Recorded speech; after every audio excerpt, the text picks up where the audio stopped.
हरियाणा की हर अपडेट के लिए बेल आइकन दबाएं और सब्सक्राइब करें STV हरियाणा न्यूज। नमस्कार, आप देख रहे हैं हरियाणा न्यूज और आपके साथ मैं अनु चौधरी। बुलेटिन की शुरुआत करते हैं सुपर फास्ट 100 से। प्रधानमंत्री नरेंद्र मोदी ने आज देश भर में ऑक्सीजन बढ़ाने और उपलब्धता की प्रगति पर उच्च स्तरीय बैठक की।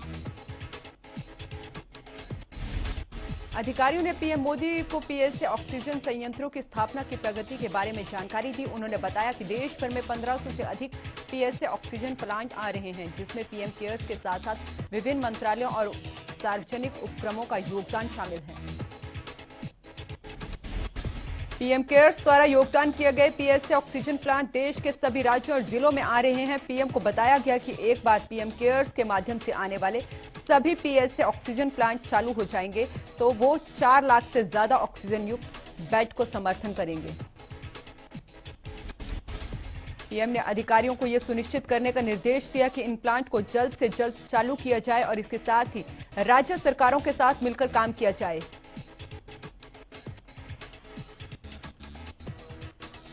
अधिकारियों ने पीएम को अवगत कराया कि ऑक्सीजन संयंत्रों को तेजी से ट्रैक करने के संबंध में वे राज्य सरकारों के अधिकारियों के साथ नियमित संपर्क में हैं। देश में कोरोना के 43,393 नए मामले सामने आए और 211 मरीजों की मौत हुई। इसमें से 5 राज्यों में ही 31,692 मामले सामने आए, यानी कुल मामलों में सिर्फ 5 राज्यों से ही 73.03% से ज्यादा कोरोना मामले दर्ज किए गए। इन राज्यों में सबसे ऊपर केरल का नाम है, जहां 31.74% यानी 13,772 नए कोरोना मरीज मिले। केरल के अलावा महाराष्ट्र, तमिलनाडु, आंध्र प्रदेश और असम का नाम सबसे ज्यादा नए कोरोना मामलों वाले राज्य में शामिल है। पिछले 24 घंटे में देश में कोरोना से 911 मरीजों की मौत हुई। इसमें सबसे ज्यादा मौतें महाराष्ट्र में हुई। गुरुवार को महाराष्ट्र में कोरोना से 439 मौतें और केरल में 142 मौतें दर्ज की गई। पिछले 24 घंटे के आंकड़ों की बात करें तो देश में 44,459 कोरोना मरीज ठीक हुए, जिसके बाद कुल ठीक होने वाले मरीजों की संख्या बढ़कर 2,98,88,284 हो गई। केंद्रीय स्वास्थ्य मंत्रालय द्वारा जारी रिपोर्ट के मुताबिक भारत में कोविड-19 के 80% मामले 90 जिलों से आ रहे हैं। इनमें पूर्वोत्तर के राज्यों की संख्या 14 है। इसमें असम, अरुणाचल प्रदेश, मेघालय, मिजोरम, मणिपुर, नागालैंड, सिक्किम और त्रिपुरा समेत कई राज्य शामिल हैं। प्रदेश में थमती दिख रही है कोरोना की दूसरी लहर। पिछले 24 घंटे में कोरोना के 55 नए मामले आए सामने, 70 मरीज हुए ठीक, 10 की गई जान। 1034 एक्टिव मरीजों का चल रहा है इलाज।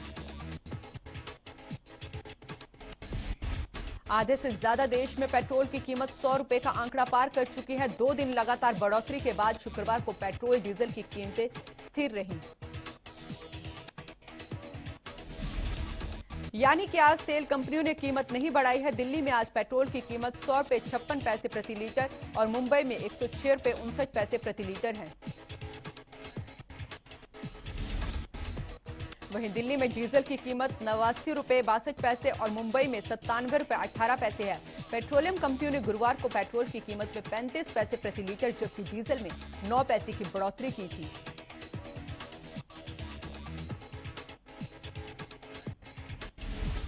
महंगे तेल पर राहुल गांधी का केंद्र सरकार पर तंज, कहा महंगाई का विकास जारी है, पीएम की बस मित्रों को जवाबदारी है।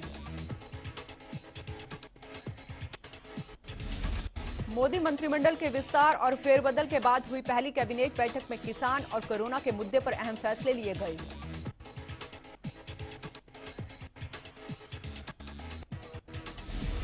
कोरोना से लड़ाई के लिए 23,123 करोड़ की इमरजेंसी हेल्थ पैकेज का ऐलान किया गया।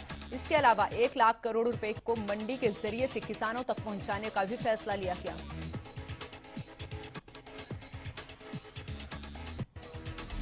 वहीं केंद्रीय स्वास्थ्य मंत्री मनसुख मंडाविया ने बताया कि कोरोना की तीसरी लहर से निपटने की तैयारी की जा रही है, जिसके लिए 20,000 नए आईसीयू बेड को तैयार किया जा रहा है।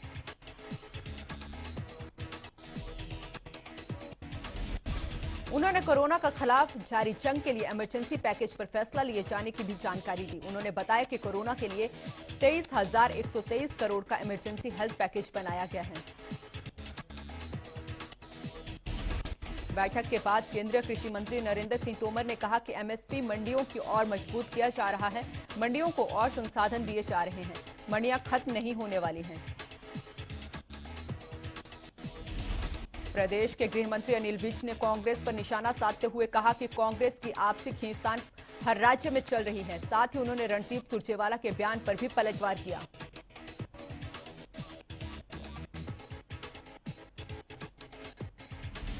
दरअसल सुरजेवाला ने कहा था कि अगर परफॉर्मेंस पैमाना है तो प्रधानमंत्री को भी हट जाना चाहिए था।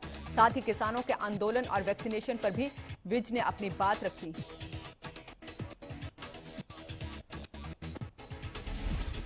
एचएलपी के वरिष्ठ उपाध्यक्ष एवं श्री बाबा तारा जी कुटिया के मुख्य सेवक गोविंद कांडा ने गुरुवार को न्यू हाउसिंग बोर्ड कॉलोनी में गलियों के निर्माण कार्य का शुभारंभ किया। इस दौरान उन्होंने कई गलियों का मौके पर जाकर निरीक्षण भी किया। उन्होंने लोगों को आश्वासन भी दिया कि दूसरी गलियों का निर्माण कार्य भी जल्द करवाया जाएगा। उन्होंने मधुर कासनी मंदिर पार्क और मारुति पार्क सहित अन्य पार्कों का भी निरीक्षण किया। वहीं वरिष्ठ उपाध्यक्ष गोविंद कांडा ने कहा कि नगर का चौतरफा विकास और सौंदर्यकरण ही विधायक गोपाल कांडा की सोच है और इसी सोच के आधार पर बिना किसी भेदभाव के काम किए जा रहे हैं। इस दौरान विधायक गोपाल कांडा की हाल ही में दिल्ली में हुई सीएम से मुलाकात पर गोविंद कांडा ने कहा कि सिरसा के विकास की चर्चा हुई है। साथ ही सिरसा में मेडिकल कॉलेज शीघ्र शुरू करने की मांग की गई।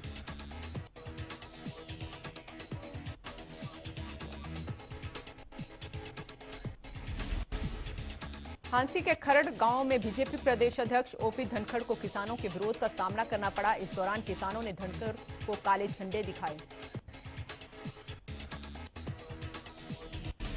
दरअसल ओपी धनखड़ रोहतक से हिसार तक कार्यक्रम के लिए आ रहे थे। बीजेपी प्रदेश अध्यक्ष के काफिले ने ढाणी कुतुबपुर होते हुए खरड़ से निकलने का प्रयास किया, लेकिन खरड़ गांव में ही किसान पहले से ही रास्ते पर काले झंडे लिए खड़े थे। विरोध प्रदर्शन के चलते ओम प्रकाश धनखड़ की गाड़ी वापस मुड़ गई। किसान नेता गुरनाम सिंह चड़ूनी के मिशन पंजाब वाले बयान पर आंदोलनकारी किसान का बयान सामने आया है। उनका कहना है कि किसानों की चुनाव लड़ने से नहीं बल्कि उन्हें जागरूक और एकजुट करने से बदलाव आएगा। इस दौरान उन्होंने पंजाब में किसानों के चुनाव लड़ने वाले बयान को चड़ूनी का निजी बयान बताया और कहा कि जो संयुक्त मोर्चा फैसला करेगा उसका स्वागत करेंगे। वहीं आंदोलनकारी किसानों ने कहा कि जब तक तीनों कृषि कानून रद्द नहीं होते तब तक आंदोलन जारी रहेगा।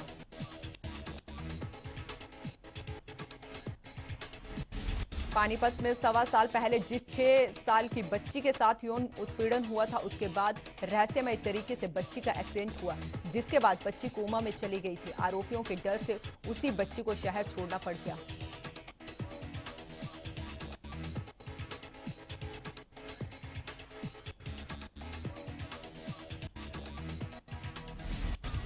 बच्ची का परिवार उस बुरे सदमे को भुलाने के लिए दूसरे राज्य में बस चुका था, लेकिन आरोपियों के परिवार ने वहां भी पता लगाकर परिवार को परेशान करना शुरू कर दिया। बच्ची के परिवार पर लगातार समझौते का दबाव बनाया जा रहा है। आरोपियों को सजा दिलवाने के लिए बाल अधिकार सुरक्षा समिति के सहयोग से ये परिवार कोर्ट में कानूनी लड़ाई लड़ रहा है। आरोपी लड़कों पर पॉक्सो एक्ट भी लग चुका है। लड़के जेल में हैं। लेकिन बच्ची के पिता को डर सता रहा है कि कहीं आरोपियों का परिवार उनके लिए खतरा पैदा ना कर दे, जिसके चलते पीड़ित परिवार बाल अधिकार सुरक्षा समिति के सहयोग से एसपी से मिला और मामले के बारे में जानकारी दी।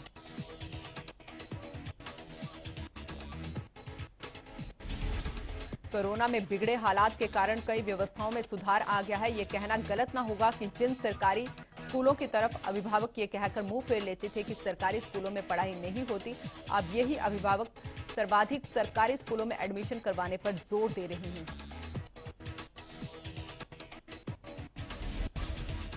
ऐसी ही एक तस्वीर सोनीपत जिले के गांव शहजादपुर में देखने को मिल रही है, जहां सरकारी स्कूल में बच्चे लगातार पढ़ने के लिए एडमिशन ले रहे हैं। तो लोगों का रुझान इस कदर बड़ा है कि पिछले साल की तुलना में राजकीय सीनियर सेकेंडरी स्कूल शहजादपुर में बच्चों की संख्या में इजाफा हुआ है।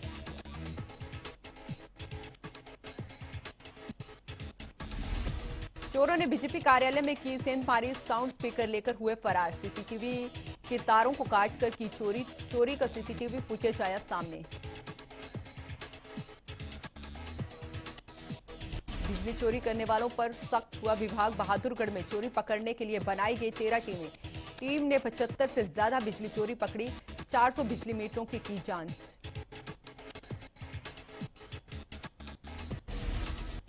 फरीदाबाद के खोरी गांव में आज नहीं हुई तोड़फोड़। अधिकारियों ने लोगों को घर खाली करने के लिए दिया था समय। लोगों को 24 घंटे का समय दिया गया है।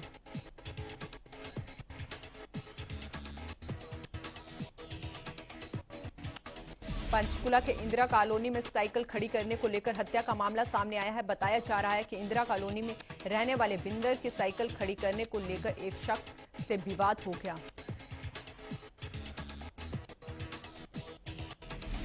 जिसके बाद 3 युवकों ने बिंदर को चाकुओं से गोदकर हत्या कर दी। फिलहाल पुलिस ने आरोपियों के खिलाफ मामला दर्ज कर जांच शुरू कर दी है। बढ़ती बेरोजगारी के मुद्दे को लेकर सिरसा में आम आदमी के नेताओं और कार्यकर्ताओं ने विरोध प्रदर्शन किया। इस दौरान उन्होंने लोगों से भीख मांगकर वर्तमान सरकार के आत्मनिर्भर भारत के नारे पर भी सवाल उठाए। प्रदर्शनकारियों ने हाथों में कटोरे लेकर टाउन पार्क से लेकर अंबेडकर चौक तक विरोध मार्च निकाला।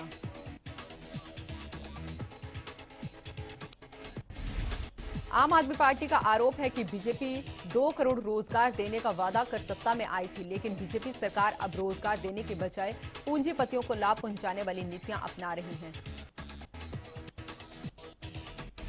साथ ही आम आदमी पार्टी ने मांग की है कि सरकार भारत को आत्मनिर्भर बनाने के लिए विजन स्पष्ट करे। आम आदमी पार्टी के जिला अध्यक्ष वीरेंद्र कुमार ने मीडिया को बताते हुए कहा कि यह सरकार जुमलों की सरकार है।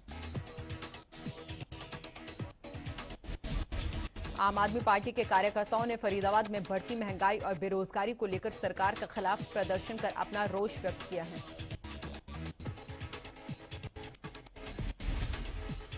आम आदमी पार्टी के नेताओं का कहना है कि बीजेपी सरकार ने महंगाई और बेरोजगारी को बढ़ाया है। इससे सरकार विरोधी नारेबाजी करते हुए तहसील कार्यालय पहुंचे और तहसीलदार को ज्ञापन सौंपकर बेरोजगारी और महंगाई कम करने की मांग उठाई।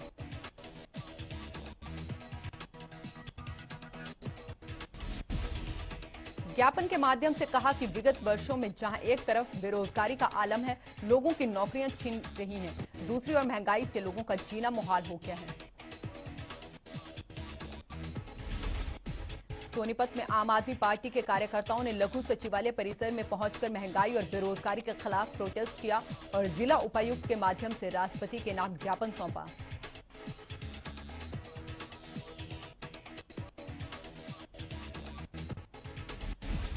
महंगाई कम करने और नए कृषि कानूनों को रद्द किए जाने की मांग को लेकर आंदोलनरत किसानों ने बुग्गी पर सिलेंडर रखकर अनोखा प्रदर्शन किया। इस दौरान किसानों ने कहा कि तेल की कीमतें 100 के पार पहुंचने के बाद भी सरकार इसे लेकर कोई फैसला नहीं कर रही है, जिससे लोगों को भारी परेशानियों का सामना करना पड़ रहा है। जाखल में भी किसान संघर्ष समिति ने महंगाई के विरोध में प्रदर्शन किया। गांव में वाहनों के काफिले के साथ दौरा करते हुए गांव उदयपुर में सभा का आयोजन किया गया। जहां किसानों ने केंद्र सरकार के खिलाफ नारेबाजी करते हुए जुलूस निकाला और लागू किए गए तीनों कृषि कानूनों को रद्द करने की मांग भी की। गोहाना में भी किसान मजदूर महिला संगठनों ने महंगाई के खिलाफ विरोध प्रदर्शन किया। दरअसल महिलाएं किसानों ने अपने हाथों से रस्सी से गाड़ी खींचकर और हाथों में खाली सिलेंडर लेकर प्रदर्शन किया। इस दौरान भारतीय किसान यूनियन के प्रदेश उपाध्यक्ष सत्यवान नरवाल ने कहा कि इस सरकार के खिलाफ किसान मजदूर जाग चुका है। ये लड़ाई संविधान बचाने की लड़ाई है, क्योंकि ये संविधान को बदलने वाले हैं। अंबाला में गुरुवार को किसानों ने सड़कों पर ट्रैक्टर खड़े कर बढ़ती हुई महंगाई के खिलाफ अपना रोष व्यक्त किया है। इस दौरान किसानों ने ट्रैक्टर पर गैस सिलेंडर रखे हुए थे।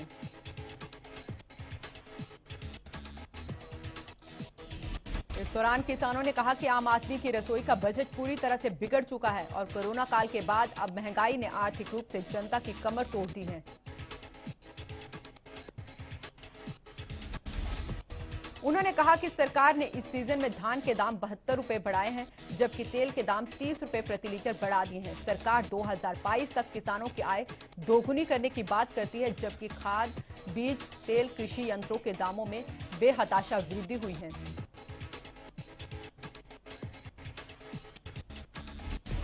कैथल के तितराम मोड़ बाईपास पर इकट्ठा होकर गुरुवार को संयुक्त किसान मोर्चा के बैनर तले किसान, मजदूर और छात्रों ने खाली गैस सिलेंडर रखकर और बर्तन बजाकर रोष प्रदर्शन किया।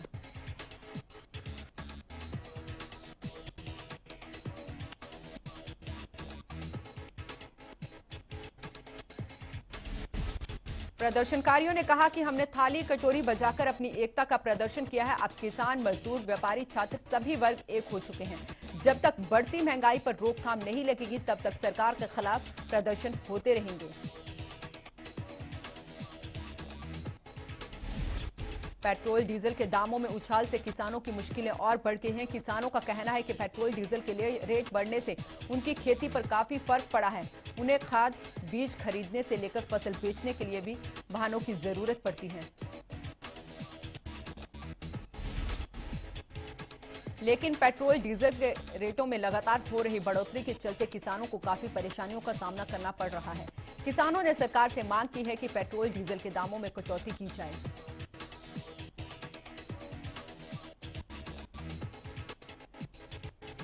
टीकरी बॉर्डर पर आंदोलन में शामिल बंगाल युवती से रेप के मामले में पुलिस ने आरोपी अनूप चनोत और अंकुर सांगवान को 25-25 हजार रुपए का इनाम घोषित किया है।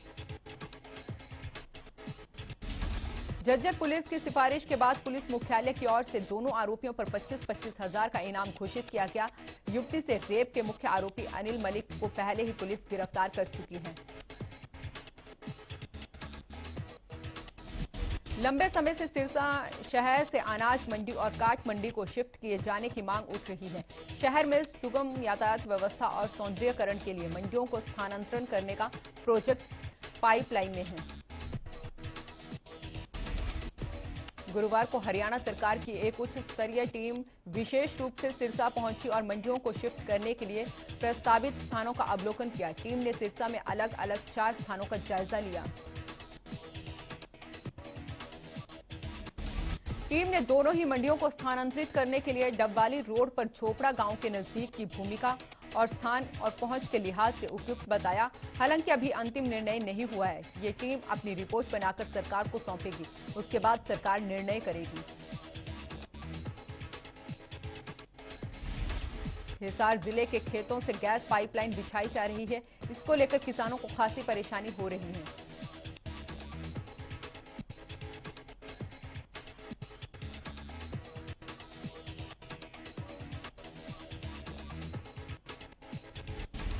सुरक्षा व्यवस्था के चलते आवास के बाहर भारी पुलिस बल तैनात किया गया है। डिप्टी स्पीकर की गैर मौजूदगी में किसानों ने उनके बेटों को ज्ञापन देकर 1 सप्ताह का अल्टीमेटम दिया।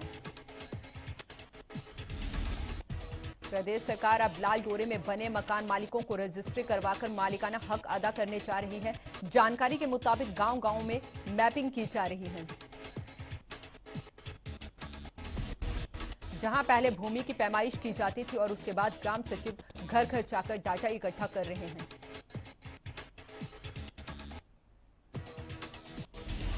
सोनीपत के गांव सांदला खुर्द में भूमि स्वामित्व योजना के तहत गांव के चौकीदार और ग्राम सचिव घर घर जाकर लाल डोरे में बने मकान मालिकों की रजिस्ट्री करवाने को लेकर जानकारी ले रहे हैं।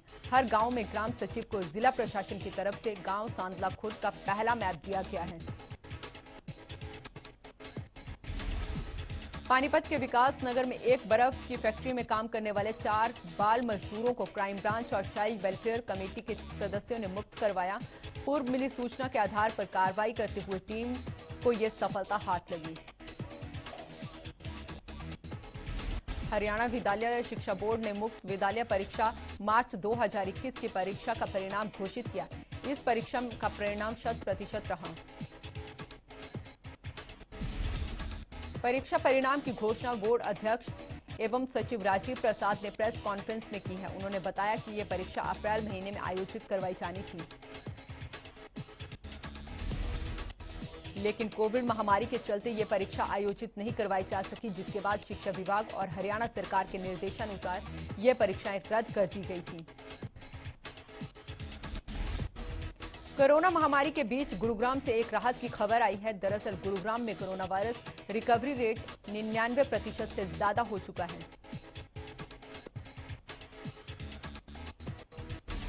14 राज्यों के बड़े शहरों और 4 केंद्र शासित प्रदेशों का सर्वे करने के बाद गुरुग्राम पहले स्थान पर आया है, जहां कोरोना का रिकवरी रेट सबसे बेहतर है और अभी तक करीब 15 लाख से ज्यादा लोगों को वैक्सीन लग चुकी है।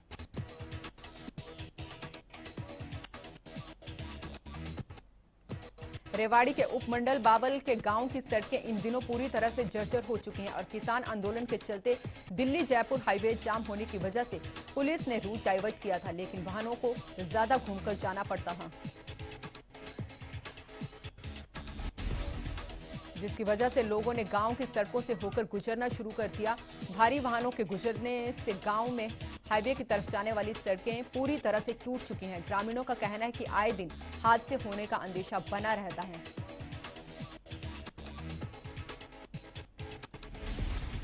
टूटी सड़कों को लेकर लोगों ने कई बार रोड भी जाम किया है। इसको देखते हुए सड़कों को ठीक करने के आदेश भी दिए गए थे, लेकिन सरकारी आदेशों के बाद भी प्रशासन ने अभी तक सड़कों को ठीक नहीं करवाया। साइबर सिटी गुरुग्राम के सेक्टर 46 में टूटी सड़कें और जगह जगह सीवर की समस्याएं लोगों के लिए सिरदर्द बनी हुई हैं। सेक्टर में करीब 1200 खाली प्लॉट हैं, जिनमें लगभग 150 करोड़ रुपए प्रॉपर्टी टैक्स और ईडीसी के नाम पर साल में प्रशासन के खजाने में जमा होते हैं।